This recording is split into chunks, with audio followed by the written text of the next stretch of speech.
Okay, this is a really short video.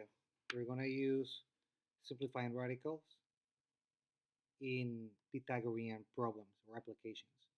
So first we need to remind ourselves that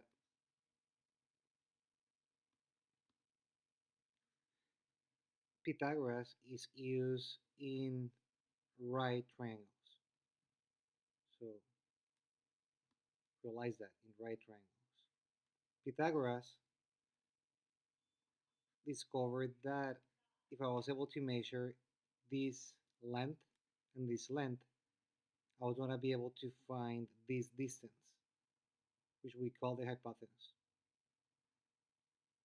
So again, he discovered that if I took A and multiplied by itself, and I took B and multiplied by itself, I was going to get the hypotenuse multiplied by itself. So I didn't go the hypotenuse, I get the hypotenuse by itself, and you know how to do that. So what we're going to do today is that in a lot of applications, these numbers are going to be radicals. So let's do, for example, example number one.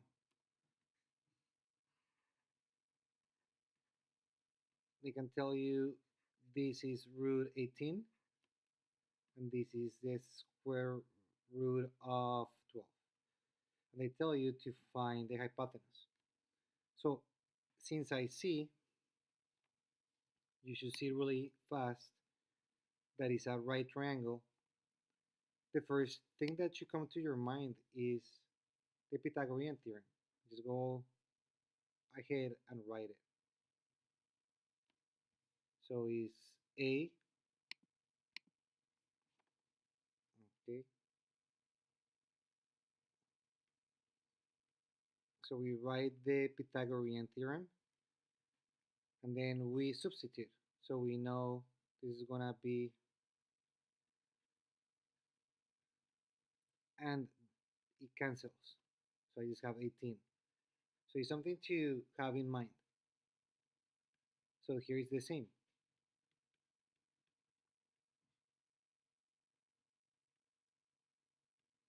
The 12 with this with the 2 with this power of 2 cancels.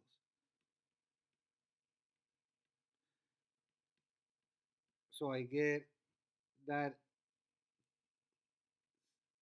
the hypotenuse squared is going to be 30.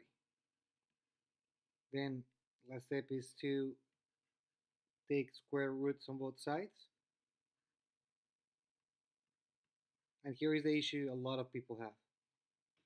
On an exam, you're not going to find root 30. Why? Because they're going to give you other options.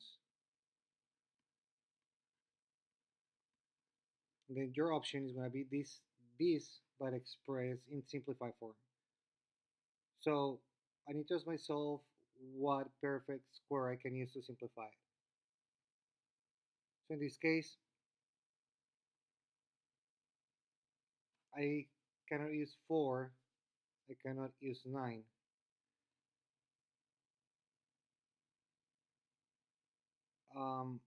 So let's try something. Let's do root 10 times 3. Then root 10 cannot be written as anything else.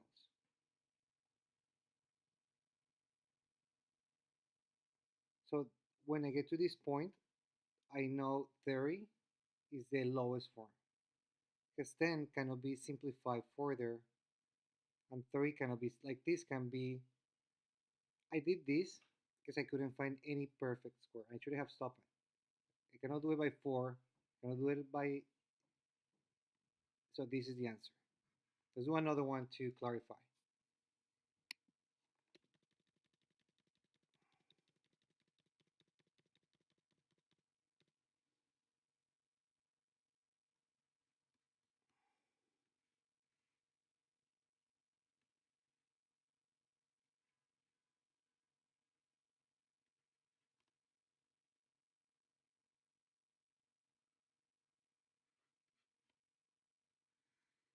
Okay, let's do this one.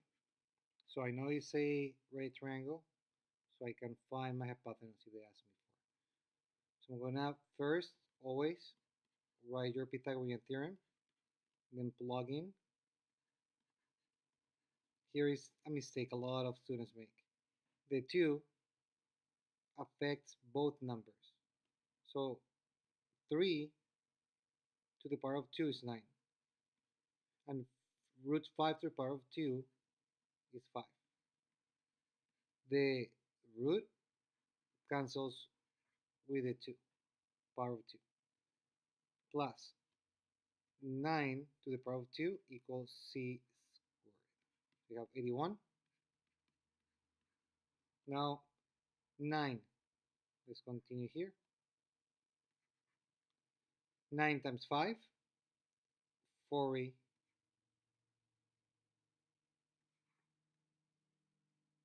Sorry, 45.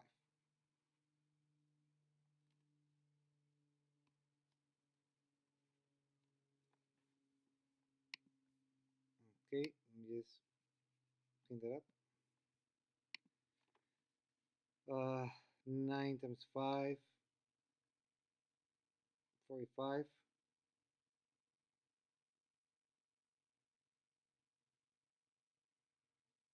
plus 81.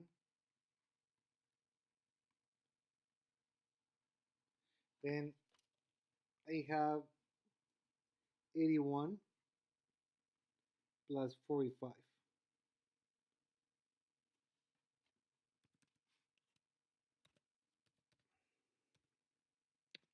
So it's 126. So here's the issue again. I have to always in Pythagoras, the last step is to square root on both sides so you can actually find the hypotenuse because you're finding the hypotenuse, not the hypotenuse but multiplied by itself. So then you get to this point. But then you need to ask yourself how to simplify that. So you need to start taking, okay, what about, I know 126 is divided by, I think 126 is divided by 3. So I'm going to try 126 divided by, I know it's divided by 3. Let's see if it's divided by 9. So yeah, 126, let me make this bigger.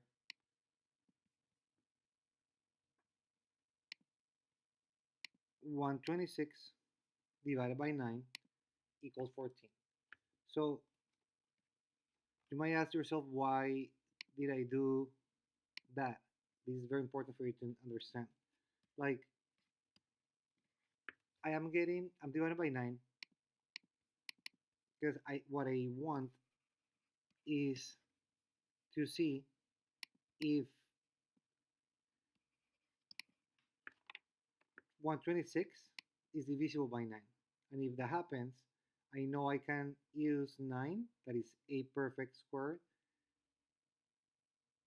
as a number to simplify it. So then I can rewrite 126 as root 9 times 14. Because 9 times 14, look here, just look here, 9 times 14 equals 26. So that's why I did that. You always need to do it too when the bigger the number gets, the more you need like to check if you can use it. Now that you do that, you get 3 root 14. And then I know 14 cannot be simplified. So that's the answer. And that'll be the answer that you will get in like your A, B, C, D option on the ACT. So let me just finish this up. Bear with me one more minute. The whole thing that I'm telling you is be careful. On your ACT or ACT, your answers are always going to be simplified. So you'll never get an answer like that. It's never going to happen. You're never going to see that. if that ever happens, they're gonna write it as that's the correct one. They will write it as that, and that will be your issue. If you know how to simplify, you're gonna get here, which is the right answer, but you're not gonna know. So be careful. Look into that in those exams. Right? So just so you practice, do the following example or exercise.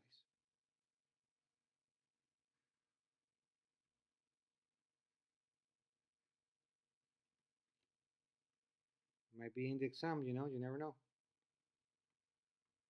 Find the hypotenuse in its lowest form. Simplify. All right. Take care. Study. If you have any questions, leave me a comment. I might do a video, something you don't understand.